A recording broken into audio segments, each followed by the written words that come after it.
I think he's the most talented player in the game at both ends of the floor. And with that comes a huge responsibility and a hell of a dilemma at times. And as we all know, Michael had to work through that. Have you watched LeBron play before? I mean, was there just a... He's LeBron James. That's what makes him difficult to guard. Are we having fun yet? I need a little bit more dose of nasty. I'm seeing a little bit of penetrate hard, good passes, shoot with confidence.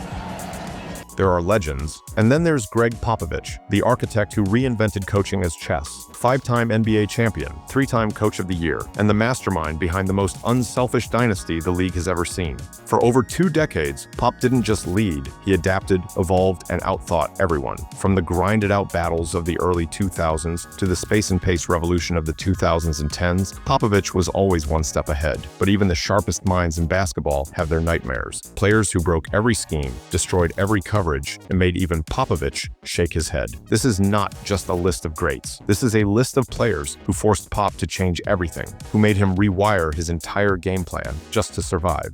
Let's break down the 7 players who gave Gregg Popovich the biggest coaching headaches of his career, starting with a man who lived for the big moment, a relentless assassin in purple and gold. But before proceeding, please take a second and subscribe and like this video. It will be very motivation for us. There's a reason Popovich never used the word hate when talking about Kobe Bryant. He reserved something different for him, respect fused with torment. Kobe wasn't just a problem to solve. He was a relentless, evolving, impossibly driven puzzle that never stopped sharpening its edges. Over the course of their careers, Kobe Bryant and Gregg Popovich faced off in nearly 70 games, including 6 intense playoff series spanning over a decade. And for every scheme Pop threw at him, double teams, trap zones, aggressive switches, shadow defenders like Bruce Bowen, Kobe always found a way to answer. In the early 2000s, when Kobe was ascending into superstardom alongside Shaq, the Lakers and Spurs formed the defining rivalry of the Western Conference. Between 1999 and 2004, they met in the playoffs 4 times. The Spurs took 2, the Lakers took 2.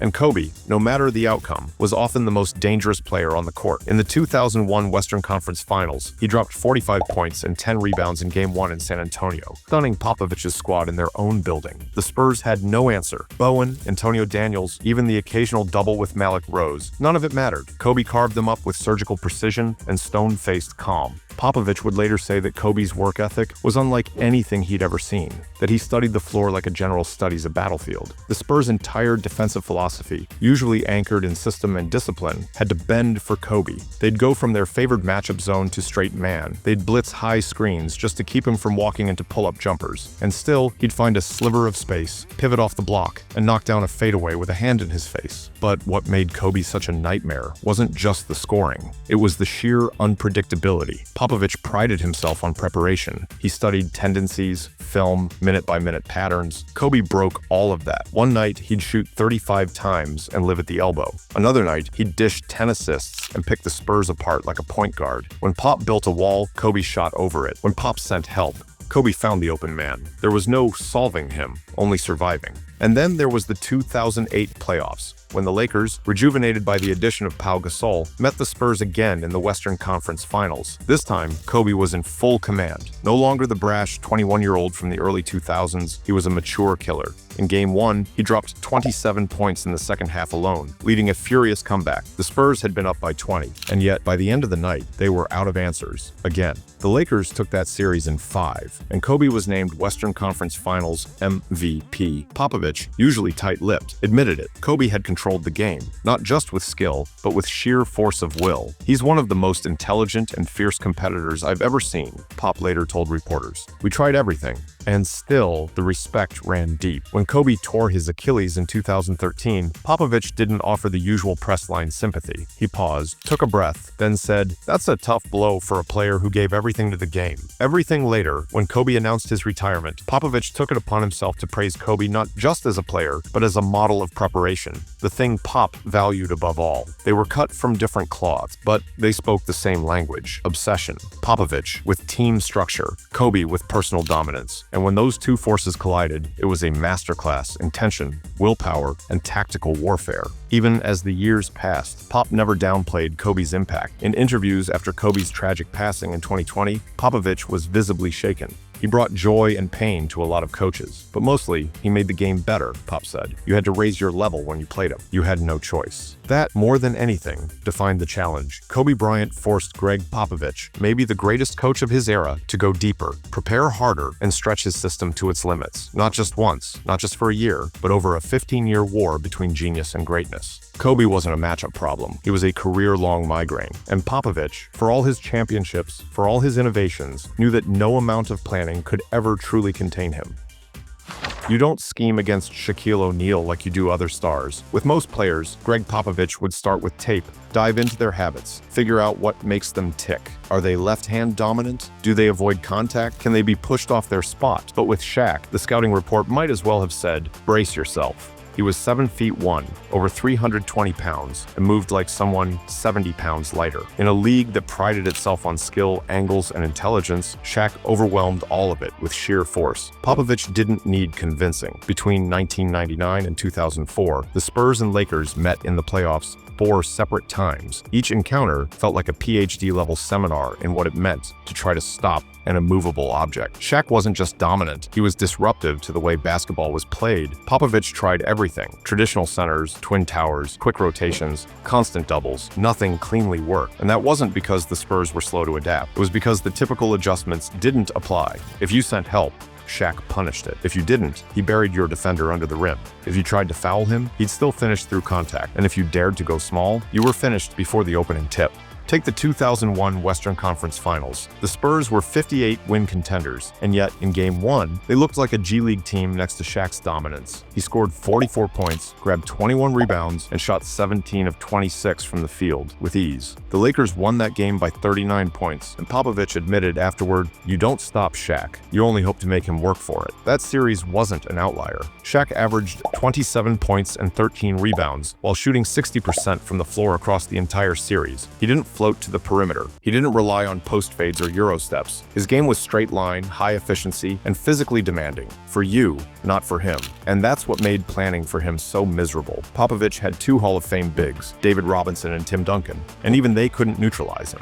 In the 2002 playoffs, Shaq did it again. In 2004, he was still a force. The only time Pop's strategy finally broke through was in 2003, when the Spurs eliminated the Lakers in the second round. And even then, it wasn't because Shaq was neutralized. He still averaged 25.3 points and 14.3 rebounds for the series. Popovich's team just managed to limit everyone else. That's what made Shaq so unique. His dominance wasn't only about numbers, it was about the gravitational pull he had on every possession. Double teams came early. Help defenders rotated faster than usual. Shooters stood more open because of the chaos he caused. Your game plan had to stretch, not to stop Shaq, but to absorb the impact of him dictating every decision on the floor. Popovich has long emphasized team defense, smart communication, and exploiting mismatches. But with Shaq, all that structure bent. Even when your coverage was perfect, he'd bulldoze through it. If he missed, he'd often get his own rebound. And even though his free throw shooting hovered around 50%, intentionally fouling him wasn't a consistent solution. Popovich even joked once that the only strategy was, hope he's tired or misses a few. The real issue was what Shaq did to your lineup. You had to carry extra bigs on your bench just to handle his minutes. You had to space the floor differently, knowing help defense would collapse. You had to shorten your rotations when your forwards picked up fouls early. Even your offense was affected by his presence. Fewer fast breaks, more half-court sets, just to avoid early fatigue. He didn't just impact games, he controlled their shape.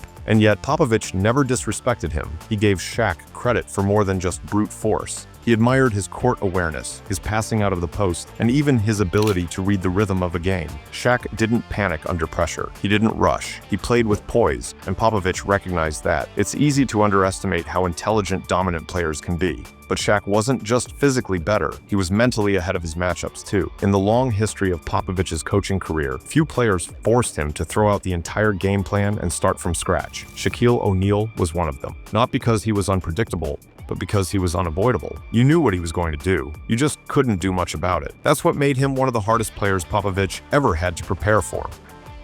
Gregg Popovich didn't have the luxury of approaching LeBron James like a traditional scouting problem. This wasn't just another scorer, another star, another video breakdown. LeBron demanded a different level of preparation, a different level of respect. Popovich had faced everyone: elite shooters, dominant bigs, surgical playmakers. But LeBron? He blurred all those categories. He was a forward with a guard's brain, a center's strength, and the stamina of a marathon runner. You didn't scheme against his position. You schemed against his presence. The Spurs' first major encounter with LeBron came in the 2007 NBA Finals. He was only 22, still raw in some areas, but already terrifying. His jumper was streaky. His reads weren't always perfect, but he was relentless. Popovich built a wall around the paint, dared him to shoot, crowded his passing lanes. It worked. The Spurs swept the Cavaliers in 4 games, holding LeBron to under 36% shooting from the field. But Popovich knew, and even said, that it wouldn't work for long, because LeBron didn't just absorb pressure, he processed it. And by the time they met again in the 2013 Finals, he wasn't a rising star anymore. He was a full-blown architect of chaos. Popovich's Spurs were meticulous, disciplined. They moved the ball like clockwork, punished defensive errors, controlled tempo, and none of it mattered when LeBron found his rhythm. Game 6 of the 2013 Finals is remembered for Ray Allen's miracle shot, but the fourth quarter belonged to LeBron. He poured in 16 points, forced overtime, and saved the series. Game 7, he dropped 37 points, 12 rebounds, and the title slipped from San Antonio's fingers. It wasn't just the scoring, it was how he controlled momentum. When LeBron locked in, the other team played his game, not theirs, and that's what made him so hard to prepare for. He didn't adjust to your identity. He forced you to adjust to his. By 2014, Popovich had adjusted back. The Spurs dismantled the Heat in 5 games, leveraging deep rotations, crisp ball movement, and precision shooting. But even in defeat, LeBron was surgical, averaging over 28 points on nearly 57% shooting. The Spurs had to be near perfect to win that series, because even when you solved LeBron, he still put up numbers that would define someone else's best career month. What made LeBron different wasn't just versatility, it was control. He decided what kind of game was played. If you sent help, he hit the open shooter. If you stayed home, he bullied his way to the rim. If you sagged off, he rose up with a sharper mid-range stroke than he had in 2007. He could post you up, run the fast break, initiate the half-court offense, and anchor the defense when it mattered. Popovich once said, "He's not just a physical specimen. He's one of the smartest players to ever play." And you saw that intelligence in the details, the way he manipulated defensive rotations, baited help defenders, or used his eyes to freeze a weak side corner. It wasn't about highlight plays. It was the constant mental pressure. LeBron would wear you down with correct decisions, possession after possession. And if your defense hesitated for half a second, it was over. He'd already found the gap. Preparing for him wasn't about creating a LeBron stopper. That was fantasy. It was about containment. Could you limit the damage? Could you make him hesitate on a read? Could you get back in transition before he dissected you? And then came the other burden, the endurance game. LeBron didn't fade in the fourth. He got sharper. He read the game like a chessboard. And while other stars might settle or grow frustrated under defensive pressure, LeBron would double down. The Spurs could win the first 40 minutes of a game. But those final 8, that's when he tested your soul. Over the course of Popovich's career, there were flashier scorers. There were bigger bodies. But there was no one who forced him to rethink his own system, quite like LeBron. And that, more than anything, defined the challenge. It wasn't just about beating the Heat or the Cavaliers. It was about surviving a player who could dictate the shape of basketball for 48 minutes straight. And if you got one thing wrong, if a rotation was late, if a switch misfired, if a help side defender sagged half a step too far, he made you pay. There's a reason Popovich never spoke about LeBron with hyperbole or hate. It was always matter of fact, respect earned through struggle. Because in the long arc of NBA history, some players make you change the game plan. But LeBron James made Gregg Popovich change the definition of what game planning meant. There were shooters before Stephen Curry, great ones, Reggie, Ray, Nash, but none of them rewired how teams defended the entire floor. Curry didn't just stretch defenses, he redefined what defended even meant. And for Gregg Popovich, a coach whose systems thrived on structure and spacing, preparing for Curry meant stepping into chaos every single time. From the jump, Curry wasn't just a threat at the arc, he was a threat the moment he crossed half court. Pop had seen deep shooters before, but Curry did it in rhythm, in motion, with precision footwork and zero hesitation. This wasn't a heat check, it was part of the offense. A routine 30-footer with 19 seconds left on the clock wasn't bad shot selection. It was a strategy, and that broke every traditional rule Popovich had drilled into his teams. What made Curry different wasn't just the range, it was the pace, the intelligence, the movement. He was never still. 1 second, he'd swing the ball. The next, he'd sprint off 2 staggered screens, disappear behind a weak side flare, then reappear in the corner with a sliver of daylight. And if your rotation was even a half step late, 3 points, guaranteed. Popovich's defensive principles had always emphasized timing, communication, and discipline. But against Curry, discipline wasn't enough. You had to predict the future, where he might move, how defenders would chase, what angle Draymond would use to slip the screen. It became a geometry equation that updated every second, and if you miscalculated once, the scoreboard made you pay. Over the years, Pop threw everything at him: top blocking, pre-switching, trapping at half court, even denying him the ball altogether. But none of it could hold for 4 quarters. Curry's cardio and IQ meant that by the 4th, your legs were shot and your rotations were lagging. He'd wait, wear you out, and then go nuclear in the final 6 minutes. The 2017 Western Conference Finals told the story loudest. Even with Kawhi Leonard going down in Game 1, the Spurs tried to hold structure, but the Warriors, led by Curry's motion and gravity, shredded them. Durant may have been the box score leader, but it was Curry who made the machine hum. The constant off-ball movement, the double drags, the misdirections, they forced San Antonio to chase ghosts, and that was Curry's greatest weapon. He didn't just beat you with the ball, he beat you without it. His presence bent space, pulling defenders from the paint, overloading weak sides, distorting your matchups. And Popovich, no stranger to adjusting on the fly, found himself playing defense, not against one man, but against a concept. It wasn't just about scheming to stop Curry's jumper. It was about planning for the vortex his movement created. Every time he relocated, you had to choose. Do you switch and risk a mismatch? Do you chase and risk a late contest? Do you hedge and leave a slip pass wide open? Every answer opened up a new problem. There's a reason Popovich once said, "You don't game plan Steph Curry, but you survive him." And he meant it, because even when you got the scheme right, he'd improvise. Even when you denied the ball, he'd backdoor. Even when you funneled him into help, he'd hang, hesitate, and find daylight where none existed. One regular season game in 2016, Curry hit a 32-footer late in the 4th quarter over 2 scrambling defenders. Popovich didn't even react, because deep down, he knew there wasn't a defensive coverage that truly solved Curry. There were just degrees of coping. Curry's greatest insult wasn't a deep 3 or a crossover, it was how calm he was while doing it. He didn't talk trash, he didn't gesture, he just jogged back down the floor like it was routine. Because to him, it was. But to Pop and every coach trying to contain it, it was a slow, surgical kind of torture. And the psychological toll mattered too. When you played Golden State, your defenders started panicking, losing track of assignments, jumping screens they shouldn't, overhelping on phantom drives. Because the fear of Curry's jumper was worse than the shot itself. It made your team second-guess everything. And Popovich, a master at drilling habits and precision, knew how corrosive that could be. Yet, through all of it, Popovich never disrespected Curry. He might vent about the league's pace and space revolution. He might long for the days when big men posted up and cutters mattered more than flare screens. But he never once denied Curry's genius, because it was undeniable. The kid who wasn't supposed to make it, too skinny, too small, too gimmicky, had turned into the most dangerous offensive player in modern basketball. Not because he broke the system, but because he built a new one. Popovich once said, "You adjust or you lose." And with Curry, there was no option. You adjusted, quickly, constantly, and even then, it might not be enough. That's what made Curry one of the hardest players Gregg Popovich ever had to game plan for.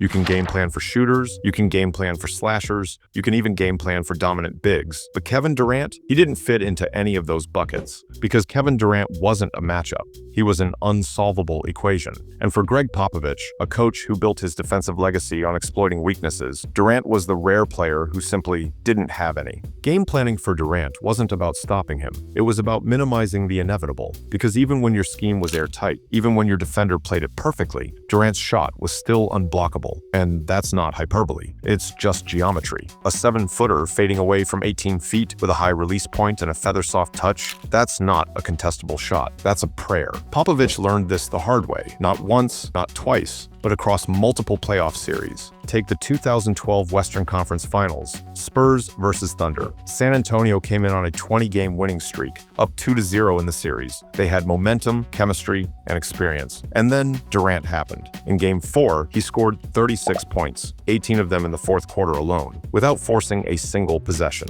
The Spurs' defensive coverages didn't break down. They just didn't matter. Durant rose up over defenders like they weren't there. Every time Pop adjusted, sent a trap, switched coverages, rotated early. Durant countered without hesitation. And that's the part that made him so dangerous. He wasn't just tall, he wasn't just skilled, he was smart, ridiculously smart. Durant read help defenders like a quarterback scans a secondary. If you doubled, he'd swing the ball instantly. If you stayed home, he'd take the isolation. If you hedged, he'd find the short roll. There was no coverage he hadn't studied, no scheme he hadn't seen.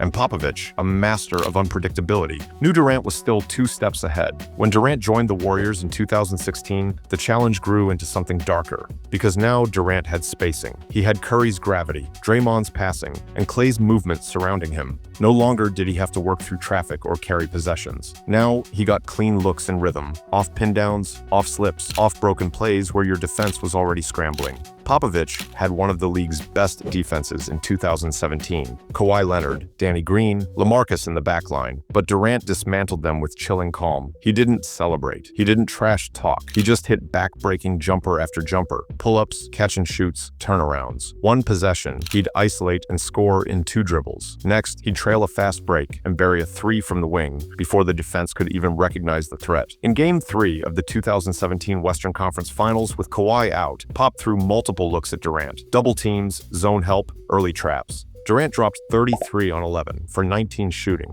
and the most telling stat, he didn't turn the ball over once. That's what killed you. He didn't make mistakes. He didn't rush. He wasn't baited into bad shots. He just executed over and over with surgical detachment. What separated Durant from most scorers Pop had faced wasn't just efficiency. It was the inevitability. He didn't need momentum. He didn't need isolation sets or a string of makes to heat up. He could walk into the arena cold and still give you 30. His scoring was modular, plug and play, and that made him nearly immune to disruption.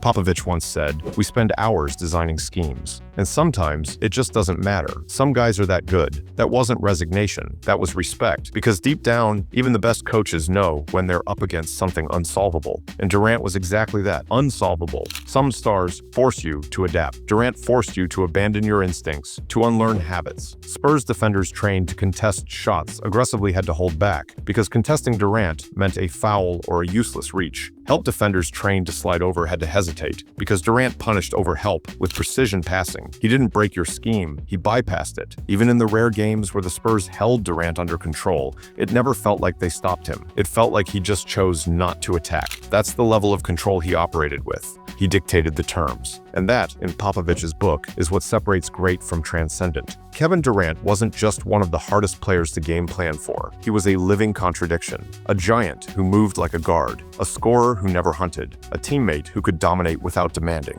And against Pop's best-prepared teams, he still carved out space where none existed. In a career spent trying to find weaknesses, Gregg Popovich found a player who simply had none.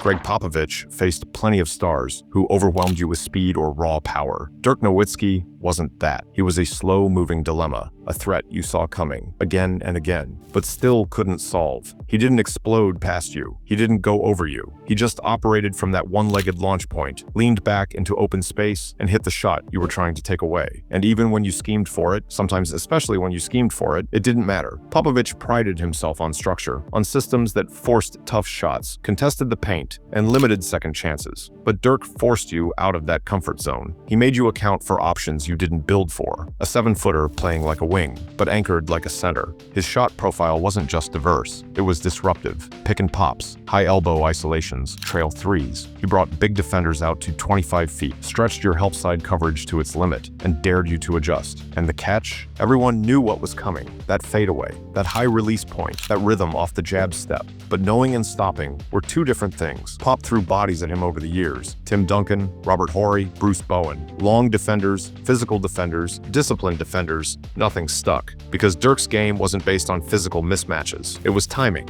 footwork, patience, the ability to exploit even half a beat of hesitation in the defense. In the 2006 Western Conference semifinals, Spurs versus Mavericks, the full nightmare played out. Popovich adjusted throughout that 7-game series, trapping off the catch, switching late, going small, then big again. But Dirk never rushed. He averaged 27.1 points and 13 rebounds in the series, culminating in a Game 7 masterpiece, 37 points with 15 in the fourth and overtime. And the shots weren't highlight reel material. They were surgical. Same setup, same posture, same result. Defending Dirk wasn't just about the matchups. It was about the math. You'd get beat on a pick and pop, change the coverage, then lose the backdoor rotation. Help too early, and he'd find the cutter. Help too late, and the shot was already gone. Popovich understood this wasn't just about personnel. It was about conceding that certain tools in your defensive system didn't apply anymore. And unlike other volume scorers, Dirk didn't hijack your offense with tempo or rhythm. He got his points within flow, trail threes, delayed actions, end-of-clock bailout shots. So even if you built your entire game plan around slowing him, he didn't demand constant attention. He just waited, and then punished. Popovich once remarked that Dirk changed the game before the league realized it needed to be changed. He wasn't exaggerating. Dirk redefined what a power forward could be.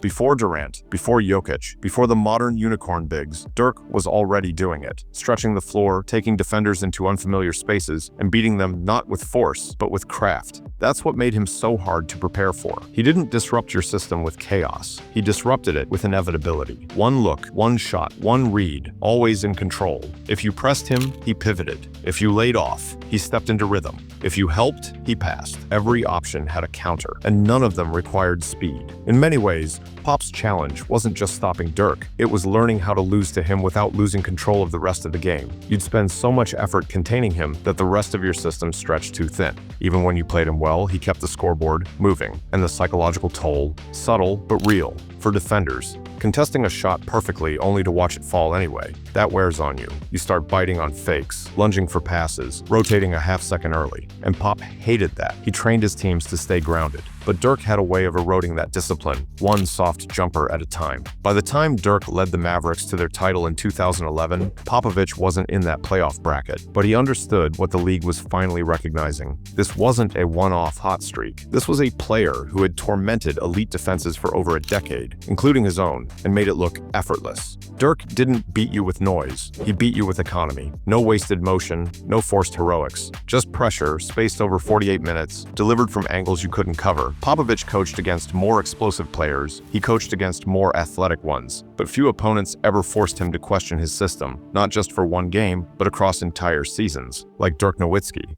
And in a league full of loud problems, Dirk was the quiet one that kept coming back. James Harden wasn't just a bucket, he was a full-time math problem. And for Gregg Popovich, preparing for Harden wasn't about slowing him down. It was about keeping your structure from unraveling at the seams. The challenge didn't start with Harden's step-back three. It started with the clock. From the moment he crossed half court, Harden controlled time. He slowed possessions down, baited switches, rocked defenders to sleep, then either pulled up or collapsed your coverage with a sudden drive. Popovich had faced explosive guards before. He'd faced crafty playmakers. But Harden was both, in one body, with one mission: to make you pay for every defensive decision you made or didn't make. There were no easy choices. If you switched, he danced with your big. If you dropped, he walked into a three. If you hedged high, he hit the roll man or punished your rotation with a skip pass to the corner. And if you tried to trap, he extended the play until your coverage cracked. Pop had defenses that could survive those actions for 1 or 2 quarters, but with Harden, the real problem was duration. He kept coming. Same play, slight variation, same outcome, points or fouls. That wear-down effect forced Popovich into places he usually avoided. He shortened rotations. He gave minutes to defenders who weren't scorers, just to get someone with discipline on Harden's left hip. He changed coverages mid-possession, not because he wanted to, but because Harden's reads made it necessary. You could tell Harden had watched hours of film, not just on the Spurs, but on how Popovich rotated help. He saw where the gaps would open before they did, and then came the whistle. Harden wasn't just a shot maker, he was a foul drawer on an entirely different level. He knew how to create contact without initiating it. Arms in shooting motion, legs extended just enough, rhythm dribbles into lunging defenders. Popovich, who valued defense without gambling, had to watch his players try to contest without touching. Some nights it worked. Other nights, Harden walked to the line 15 or 18 times, and all your good schemes felt wasted. In the 2017 playoffs, when San Antonio and Houston squared off in the second round, Popovich went deep into the toolbox. He threw bigger defenders at Harden, shadowed him with help early in the possession, and even trusted 39-year-old Manu Ginobili to guard him at critical moments. That series is remembered for the Spurs advancing, but no coach who watched it would say it was easy. Harden averaged nearly 25 a game despite heavy attention, and altered the way San Antonio moved on defense. Popovich called him a unique challenge, which, from him, was high praise. Harden's style also posed a different kind of threat, one rooted in tempo and repetition. He didn't play fast, he didn't rush, but he moved in rhythm that was completely his own. He could control 20 of the 24 seconds on the shot clock, keeping the defense engaged the entire time. That's not just taxing, it's mentally draining. By the fourth quarter, even well-drilled units started hesitating on help or recovering half a step late, and that's all Harden needed. What compounded the issue was the floor spacing. The Rockets built the system around him, 4 shooters on the perimeter, 1 vertical lob threat inside, and Harden orchestrating it all. You couldn't help off corners. You couldn't tag from the top. You couldn't rotate slowly. Every part of Popovich's usual principles, help the helper, take away the paint, recover with speed, had to be adjusted, because with Harden, there was no second chance. He saw the rotation before it started. Pop once joked that the best way to defend Harden was to hope he misses, and while he said it with a smile, there was truth in the frustration. Because for every scheme Pop designed, Harden had a counter. Sometimes it wasn't flashy, sometimes it was just a shoulder bump, a step back, or a pause in the lane that froze help for half a second. But it was always intentional. Harden didn't just read your defense, he dissected it. And yet, there was no animosity. Popovich admired players who forced coaches to work harder, think deeper. And Harden was that type.